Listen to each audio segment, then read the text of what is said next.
Opa, tudo bem? Aqui é o Henrique e você está prestes a assistir um trecho da aula que eu acabei de gravar, tá fresquinha, onde eu revelo como é possível aumentar o faturamento do seu imóvel de temporada ou hospedagem sem precisar necessariamente de mais reservas ou investir um centavo para isso. Sei que parece bom demais para ser verdade, mas sim, é possível. Para conferir esse conteúdo na íntegra, é só clicar na janela ao final do vídeo. Se você quiser receber os conteúdos que eu produzo todo mês aqui, é só se inscrever no canal e clicar no sininho para as notificações chegarem até você. Boa aula! Então vamos lá, cobrar uma diária mais cara. O que está por trás de cobrar uma diária mais cara? E aqui eu vou trazer, até para a gente, mais uma vez, construir e costurar o raciocínio junto, o ponto a ponto. Porque de uma forma bem geral, quando a gente fala de cobrar diária mais cara, a gente tem duas maneiras de conseguir isso, tá? E mais uma vez, tudo que eu vou trazer aqui depende de você, depende de mim. Isso daqui é trabalho do administrador, do anfitrião, de quem está responsável por administrar aquela acomodação ou hospedagem, combinado? Então a primeira forma que a gente tem para cobrar uma diária mais cara é o seguinte, é investir na própria o quê? Acomodação. Aí você pode pensar de novo, né? Ah, vá. Obrigado, Henrique. Quer dizer que para eu emagrecer, eu tenho que comer menos e me exercitar mais. Muito obrigado por falar o óbvio. Só que olha só, vamos com calma aqui, tá? Quais são as formas que a gente tem de investir na acomodação? Na verdade, quando eu coloco aqui investir na acomodação, vai um pouquinho além. Porque às vezes investir na acomodação é uma forma de, na verdade, você aumentar a percepção de valor. Tá? E eu vou dar uns exemplos aqui para talvez isso ficar mais claro, ficar mais tangível, mais concreto.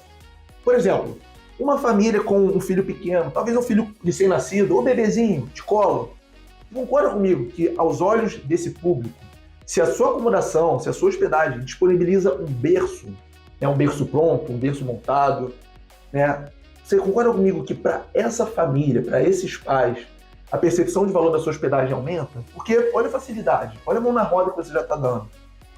E eu vou dar outro exemplo aqui. Você concorda comigo que, por exemplo, os viajantes que estão indo de carro, se vai para uma hospedagem, uma acomodação que tem estacionamento seguro, isso também aumenta a percepção daquela hospedagem, daquela acomodação para esse tipo de público?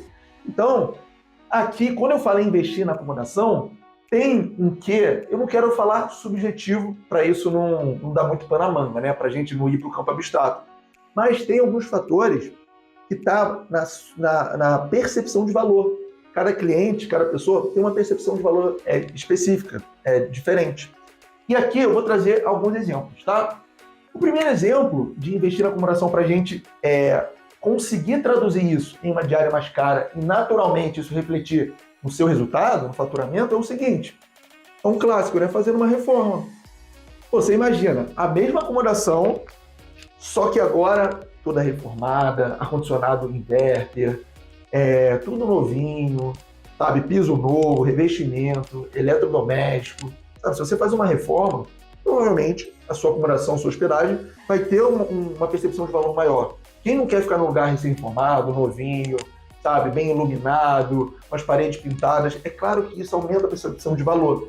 E talvez você consiga refletir isso na diária no curto prazo, porque às vezes, na maioria dos casos, não é tão automático assim. Ah, fiz a melhoria, fiz a obra, a reforma, vou aumentar a diária amanhã. Às vezes não é tão assim que a banda toca.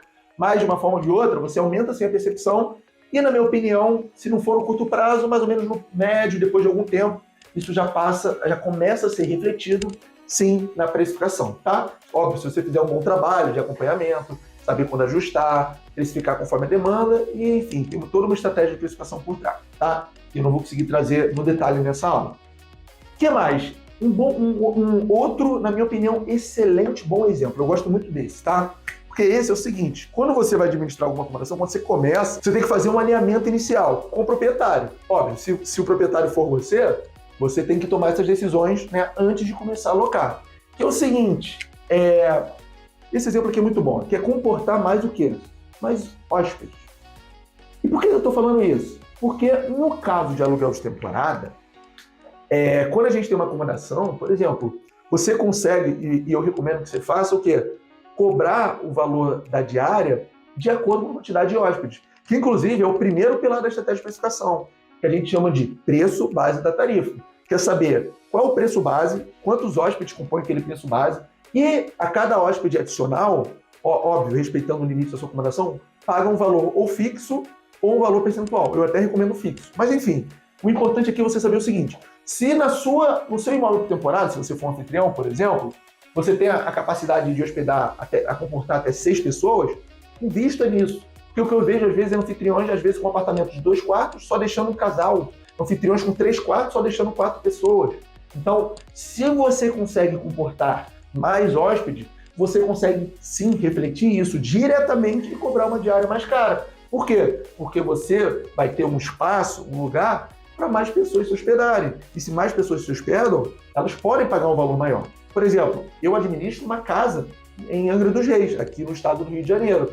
E essa casa, pelo fato da gente conseguir comportar até 16 hóspedes, isso permite a gente cobrar uma diária relativamente alta, né? Porque 16 hóspedes têm condição de pagar um valor maior. Imagina se nessa casa, em vez de 16, a gente só conseguisse comportar 8. Você consegue visualizar isso? Quando a gente fala de casa, de chácara, de sítio, chalés, eu acredito que fica mais fácil de visualizar, né? Isso de quanto mais hóspedes você comportar, maior você vai poder cobrar a diária. Porque às vezes com apartamentos de 1 quarto, 2 ou 3, não parece tão óbvio assim. Então, isso inclusive é até uma recomendação, uma orientação que eu dou para você, que cogita administrar novas acomodações. Antes de você começar, já faz um mapeamento. Normalmente é o seguinte: a gente pode pensar em algumas coisas. Por exemplo, se tem uma acomodação com 1 ou 2 quartos, o que eu recomendo para você? Se, por exemplo, só tiver um banheiro, eu recomendo que você comporte até 5 hóspedes, porque mais de 5 hóspedes vai começar a ficar muito ruim. 5 hóspedes para um banheiro já é ruim, entendeu? Agora, se a acomodação tem 2 banheiros e pelo menos 2 quartos, já dá para pensar o quê? 6 hóspedes, se você botar um sofá-cama, coloca uma cama de casal no quarto de casal, coloca 2 camas solteiras no quarto solteiro, se puder bicama, ótimo, e um sofá-cama de casal na sala. Você conseguiria comportar até 7, se você tiver 2 banheiros. E aí, você consegue cobrar mais, você consegue mais retorno, tá? Isso daqui já é um excelente pontapé se você for começar a administrar uma nova acomodação. Inclusive, a forma que você se posiciona com o proprietário já mostra como você é antenado, como você conhece as coisas, sabe do que está falando, tá? Então, já fica uma dica bônus para quem quer novas acomodações, tá? E outra coisa, nesse caso aqui, esse exemplo é mais para hospedagens, pousadas, hotéis, talvez albergues, que é o quê? Oferecer café da manhã. Concorda comigo? Por quê? Quando você oferece café da manhã, claramente os hóspedes valorizam. Claramente você aumenta a percepção de valor. Por quem não quer um café da manhã logo depois que acorda?